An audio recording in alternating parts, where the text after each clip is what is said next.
supporting you and taking care of you. All eyes are on Louisiana this week as voters decide between former Klan leader David Duke or Edwin Edwards for governor. This is NBC Nightly News with Tom Brokaw, reporting tonight from NBC News headquarters in New York. Good evening. Rarely has a race for governor generated so much attention. Everyone has an opinion on the contest in Louisiana between former Governor Edwin Edwards and Republican candidate David Duke, who has ties to the Ku Klux Klan and the American Nazi Party in his recent past. The election is Saturday, and as NBC's Jim Cummins reports now, this is a countdown to a showdown. David Duke's opponents are playing hardball, pulling out all the stops this last week of the campaign. One Democratic Party commercial on life in Louisiana under Governor Duke. Louisiana has lost thousands of jobs since David Duke became governor, and the worst is yet to come. The state's bond rating has taken a nosedive. Business leaders blame Governor Duke. And this from the National Guard commander who would report to Governor Duke. David Duke is a Nazi sympathizer who openly admired Adolf Hitler and glorified Nazi Germany as recently as 1989. Duke, who's had some plastic surgery since his days in the Ku Klux Klan, is trying to transform himself in other ways now. I've been too intolerant, and I'm a Christian person, and I believe that we have a chance to find redemption in Christ, and we have a chance to move forward in our lives. He is trying to win over the moderate Republicans, supporters of Governor Buddy Roemer, who lost in the primary election. But there are no signs that the gentler, kinder Duke strategy is working. In fact, supporters of Democrat Edwin Edwards say their polls indicate Duke is losing ground to Edwards, a three-time governor with a reputation as a political scalawag.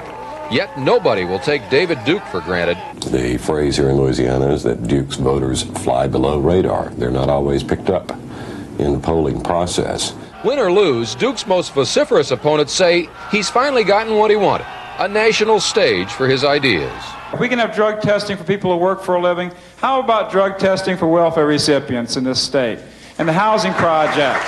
And what David Duke says in every speech, in the subtext of every speech, is the message that he will implement repressive measures in the black community. And that's what many white middle-class people think is necessary at this point. And that's what makes them terribly dangerous. Today, Duke was trying to reach the black community through talk radio. At the same time, his latest commercials repeat an old theme: withhold welfare as a way to fight crime. More prisons and police alone won't help if we keep subsidizing crime with a welfare system gone mad. Louisiana election officials are now predicting an 80% voter turnout Saturday. Jim Cummins, NBC News. Blacks make up 28% of Louisiana's voters, and they appear to be registering for Saturday's election in record numbers. As NBC's Mike Betcher learned when he went to Cajun country, some of the whites are confused, but many of the blacks are very angry. Around the floor they go, one step forward, one to the side, and one back. The dance floor is a jambalaya of motion, a mixture of moves that leads in no particular direction. It is the way of the Cajun two-step, and perhaps, too, the pattern of Louisiana politics these days. In Breaux Bridge, the heart of Cajun country in southwest Louisiana, they know it looks like the state has taken a step backwards, but the fiddle player who has seen race relations ebb and flow during his lifetime believes black and white depend too much on each other now to ever return to the old days. The blacks, to me, were slaves because they could not sit with white people in the front of a bus. Now it's all changed. Everybody's mixed in the same bus. The mayor's wife is sightless, although she moves around the dance floor like a woman with perfect vision. Her blindness has made it impossible for her to judge a person by their color. We think of this as a community, not two different races. Breaux Bridge is a community of people, and that's the way we look at it. If we lose this state, what did you do to try to stop us from losing it? Did you vote? Black Louisianans are not counting on white goodwill, though. Too much is at stake. Even nightclubs are used as forums to get out the vote. We can't give our degrees back to the universities where we got them because we're black. We can't just stop and say, I'll go back to the fields and work for the man. That's not going to happen. Kenneth Landry was sure that his powerful voice would someday make him rich. He believes David Duke could change his chances. To you, it's about your future. Right. And if he wins, where are you? I think I'm out of here. At the Lexus Club, they have not forgotten from where they came. And at Mulots, they're still trying to figure out which way they want to go. Mike Betcher, NBC News, Breaux Bridge, Louisiana. The Nightly News continues in a moment. Magic Johnson. Everyone wants him as their AIDS spokesman. And tonight in the 90s, a future without trash. George Lewis on products designed to be recycled, from rollerblades to automobiles. This can't be my new apartment. Good thing I brought Lysol Pine Action. They've made it better. Now it cleans with hospital-type disinfection, the strongest you can buy. Now it's starting to feel like home. Improved Lysol Pine Action, a more powerful pine.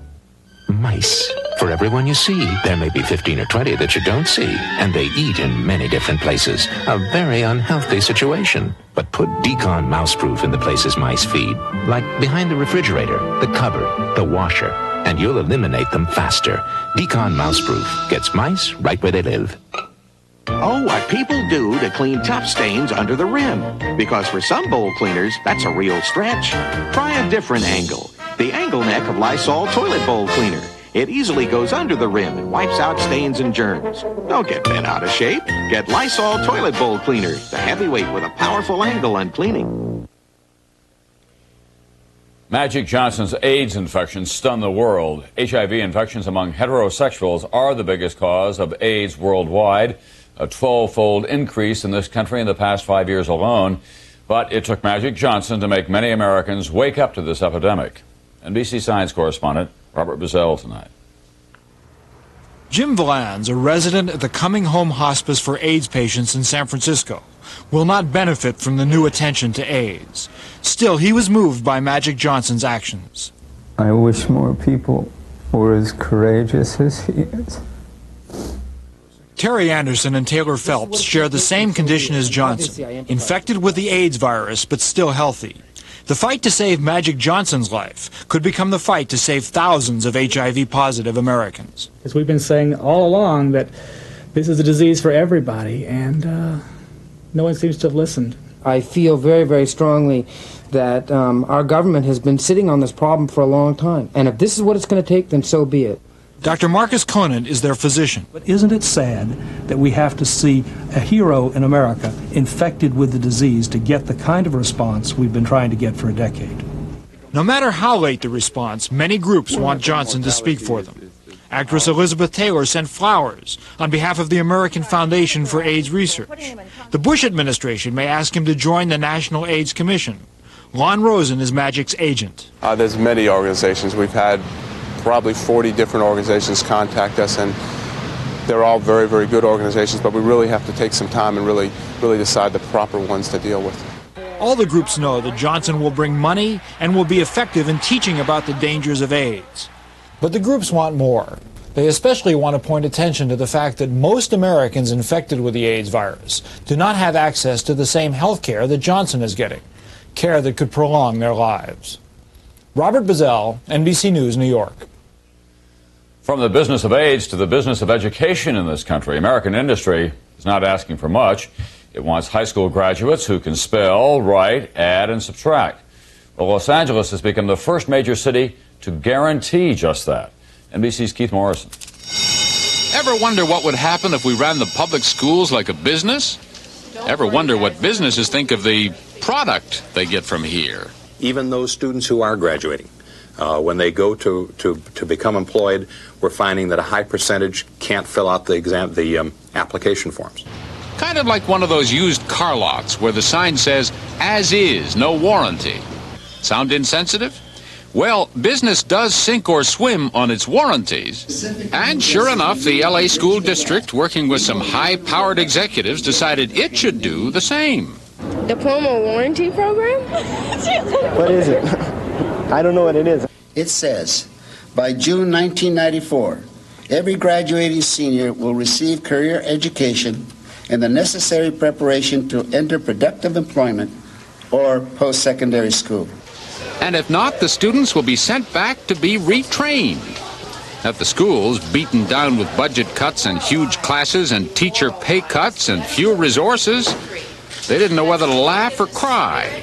I think a lot of people in the administrative offices have no idea what's happening in the reality of the classroom. This, for example, is a class of almost 40, except a dozen or so haven't bothered to show up most of the year. I've got 10th graders mainly, and I've got 4 or 5 kids who are pregnant. I've got kids who are being abused at home. I've got kids who don't have enough money for food. How do you guarantee kids like that? Well, argue the businessmen, you've got to do something. You can't sit there and say it's too big a problem to overcome, that we got to throw up our hands and give up, because that we just can't do that. So in 2.5 years, LA schools should be much better, if this wasn't just a gimmick. Keith Morrison, NBC News, Los Angeles. On Wall Street today, the Dow Industrials closed down slightly. Trading today was light because of the Veterans Day holiday. The Financial Report has been brought to you by Merrill Lynch. We're bullish on the future. Risk. As hard as it is to live with, it's impossible to live without. At Merrill Lynch, we know that risk can be dealt with. It can be managed. It can even be turned to your advantage. To do that, you need a partner. A partner who understands it and can help you turn a world of risk into a world of opportunity. Merrill Lynch. We're bullish on the future. Because sometimes the day ends and the pain doesn't, we're introducing new Tylenol PM. It's more than relief. It's relief for those times when you can't sleep. Tylenol PM has extra-strength Tylenol pain reliever to help stop your nighttime aches and pains, plus a gentle ingredient to help you sleep, so you can wake up refreshed in the morning. From the name you trust comes new Tylenol PM, so you can rest easy.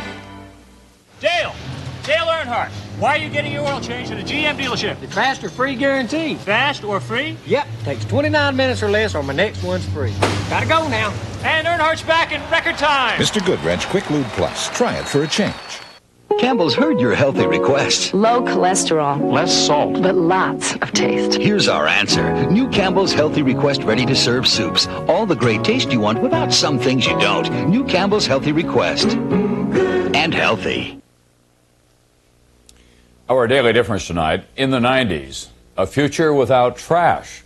Americans, after all, produce 150 million tons of garbage every day. It could be reduced significantly if products were designed to be recycled. More on that now from NBC's George Lewis tonight. What do these rollerblade skates, this refrigerator, and this futuristic concept car have in common? They are all designed to be taken apart easily and recycled. If we can design for assembly, it just takes one more step in our mind to design for disassembly. Industrial designer Bud Steinhilber says he became interested in the idea of designing for disassembly after contemplating the piles of man-made waste at landfill sites, including products that he himself dreamed up. That planned obsolescence that we've come to accept as normal, I think, is insane myself. Insane because in this country we're running out of acceptable places to dump all of the things that we discard. Recycling has been touted as one answer to the problem, but we haven't always designed things that are easy to recycle. Workers at this recycling center do their job at breakneck speed, separating different kinds of plastics, metal, glass, and paper products. Discards made of integrated materials, plastics and metals, can't be recycled and end up in landfill. Bud Steinhilber says this discarded fan is a good example of products that need to be redesigned for disassembly. I'd try to design it all out of one material, rather than a mixture of materials, possibly entirely out of plastic, entirely out of metal. That means when it goes to the reclamation center, it goes in a pile very easily. Like this tea kettle, for instance, made out of parts that are easy to disassemble, plastics that can be recycled. There's a screw that fastens through here into the leg.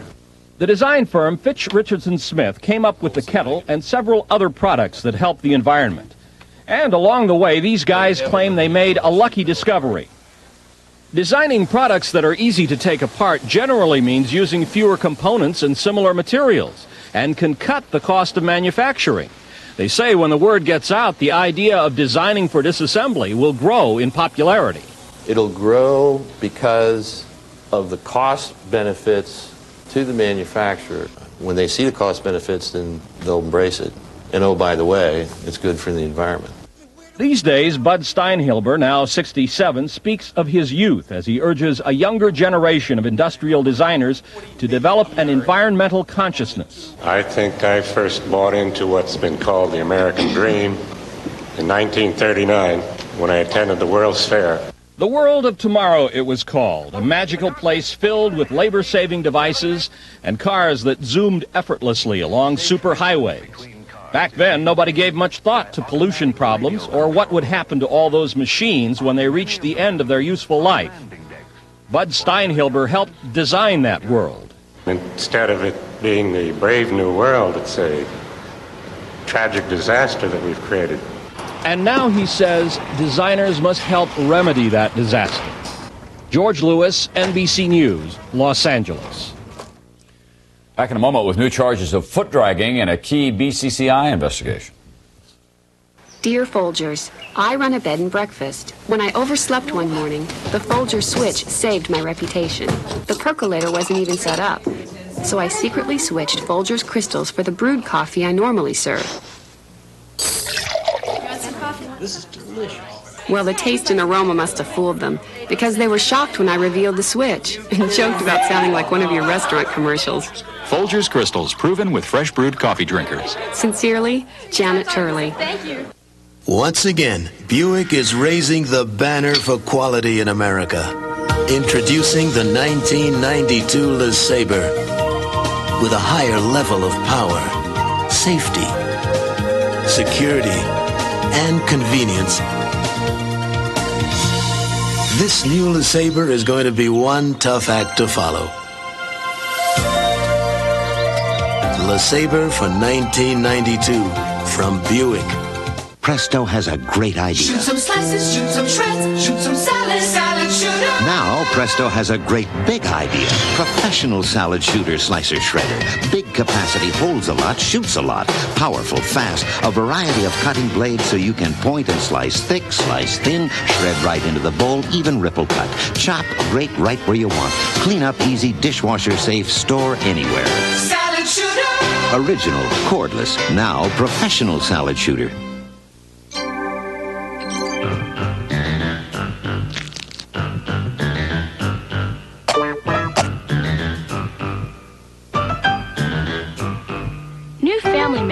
Mean new responsibilities and new needs for life and health insurance protection. Why not drop in on your MetLife representative to help you figure out what's right for you and your family? Get Met. It pays. Is the U.S. government dragging its feet in its investigation of the BCCI scandal? Attorney General designate William Barr can expect that question at his confirmation hearings tomorrow. NBC's Brian Ross has disturbing new information tonight about history's biggest banking scandal. Brian? Tom, one of the top men at BCCI is now ready to talk. But for some reason, the Justice Department doesn't seem to want to listen. And given what he wants to talk about, BCCI and the CIA, it raises new questions about whether the Bush administration really wants to aggressively prosecute BCCI.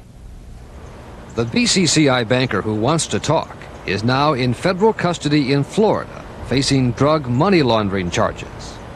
His name is Nazir Chenoy, and Chenoy's lawyers say federal prosecutors seem to want Chenoy's cooperation until Chenoy made a startling disclosure that BCCI had financed, was right in the middle of, covert American arms shipments to Iran.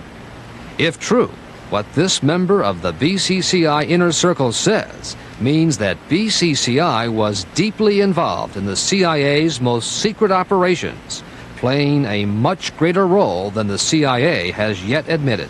It is almost as if the Justice Department is trying to prevent Mr. Chenoy from cooperating. Chenoy's lawyer, Sandy Weinberg, told NBC News producer Ira Silverman something's very wrong at the Justice Department. My client has provided very valuable information with regard to Iran-Contra. And he is prepared and has been prepared since April to sit down at great length with the prosecutors to discuss it. And for some reason, they're not interested. The prosecutors in Tampa? They have rejected his cooperation. And the prosecutors in Washington? They have given us no better. Since the BCCI scandal first broke in Tampa in 1988, when BCCI bankers got caught handling drug money for Colombian cocaine bosses, there have been a lot of questions about whether the Justice Department has been handling the case properly. FBI sources say not enough agents were assigned to go through all the seized documents, and sources at the IRS and U.S. Customs say important leads in the case still have not been followed. And NBC News has been told that key indictments in the BCCI case, developed by the IRS in Miami, have been stalled in Washington since August 23rd, almost 3 months. When Dick Thornburgh stepped down as Attorney General, he took credit for being tough on BCCI. But two top Justice Department sources say, under Thornburgh and his designated successor, William Barr, agents and prosecutors have been blocked or delayed again and again in going after BCCI. Late today in Tampa, federal prosecutors said Iran-Contra has nothing to do with the progress of their case. But something has stalled the BCCI investigation, and there's still no sign of the big indictments the Justice Department has long promised. Tom? Thanks, Brian. The Israeli government today reaffirmed its hard line on the occupied territories. The Golan Heights, not negotiable. But there is something else in the air these days, a willingness by some Israelis and Palestinians to give peace a chance. NBC's Martin Fletcher tonight. It is a new dawn, a new age, say the Palestinians, a time for the timeless olive tree and its branches that offer hopes of peace.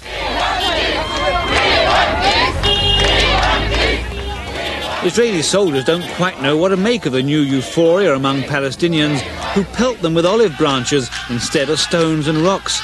Attacks on soldiers have fallen dramatically since the peace talks began. Walid Himor was one of the first to present the olive branch to his enemies. Make no mistake, he says, he supports the Palestinian uprising, but times have changed, he hopes. We are ready for peace, a peace that will stop the killing on both sides. But if the peace process fails, it will be a big disaster. His mother, Mona. I am proud of my son. We are all tired of violence. We need a solution. The same message from Palestinian leaders. All this talk of hope and peace is music to an Israeli public just as fed up with the violence as the Palestinians. The Israelis will respond to it.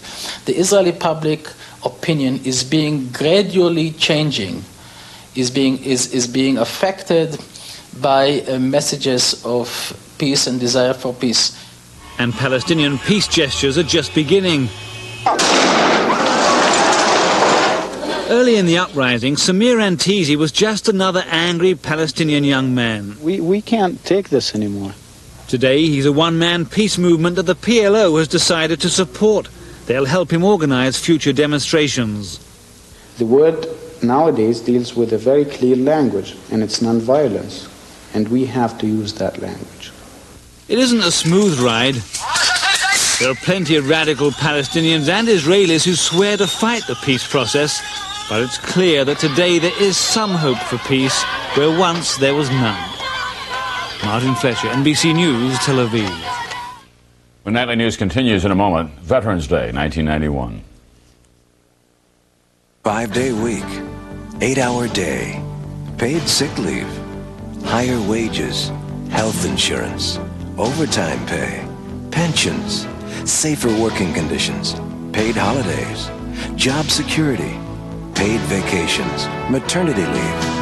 The proceeding has been brought to you by the men and women of the unions of the AFL-CIO who won these benefits at the bargaining table and set the standard for all working Americans.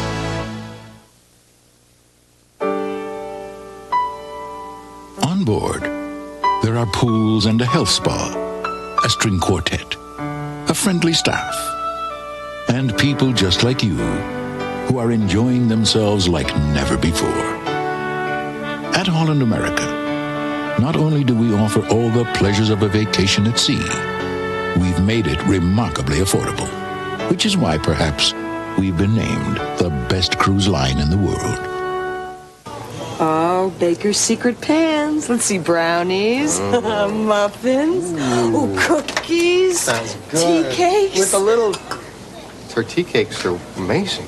Dad, how about getting this 25-inch GE console TV with stereo sound? We really need a new one. Okay. Yes? That was a yes? Oh, I get it. This is some kind of a mind game, right? Nice of Kmart not to change their prices. Nice. You mean smart. Chrysler announces the Ultimate Guarantee, a plan that helps protect your new Dodge Caravan or Plymouth Voyager from the day you buy to the day you sell. It's your assurance of value when you buy, safety when you drive, security when you need it. A warranty choice no one else offers, even guaranteed value when you trade. You can't do better than that. Call 1-800-92-MINIVAN and rediscover American value. It began, of course, as Armistice Day, marking the end of World War I. Now it is Veterans Day. NBC's national correspondent, Bob Kerr, tonight. Veterans of America's most recent war in a city where Desert Storm has a special significance. When an Iraqi Scud missile slammed into U.S. barracks last February, killing 28, the victims included 2 women and 8 men from Greensburg, Pennsylvania. There today, a plaque was dedicated to those who fell and those who came home. Once again, the day was commemorated by veterans who fought the battles from Normandy to Kuwait. It was that last war President Bush recalled as he placed a wreath at the Tomb of the Unknowns in Arlington National Cemetery. We owe a special debt to the men and women of Desert Storm. They freed a captive nation and set America free by renewing our faith in ourselves. Renewed faith in our military resolve was a big part of today's celebration. Dazzling demonstrations like this one near Sacramento. Yet what also was clear today is how many veterans are hurting. In Boston, 200 of them, homeless, gathered for a free lunch as they do daily at this shelter. The government estimates that about a third of all single homeless men are veterans. What's your future look like to you? Well, if I get a job, I'll be all right. If I don't know. 8 more names of soldiers who served with him in Vietnam were just added to that war's memorial in Washington, making the day even more poignant for families like the Tortoricis of Los Angeles. Now there are 58,183 names on the wall, including 49 whose status has just been changed from missing to killed in action. The debt that America owes POW/MIA families cannot be repaid with sympathy, with medals, with benefits, or with monuments. It can only be repaid with answers. Answers which, for so many, have been a long time coming. Bob Kerr, NBC News, Washington. That's Nightly News for this Monday night. I'm Tom Brokaw. I'll see you tomorrow night. Veronica Hamill, Susan Rattan. I think we'd make a terrific team. A doctor and a nurse, lifesavers. Call an ambulance. Oh, my God. Until something went very wrong. You'd have to be mentally disturbed to do that. You murdered her. I didn't do it. What are you trying to do to me? Inspired by the true story that'll keep you guessing to the shocking end. I'm going to nail one of you. Deadly Medicine, NBC tonight. This week, Biden...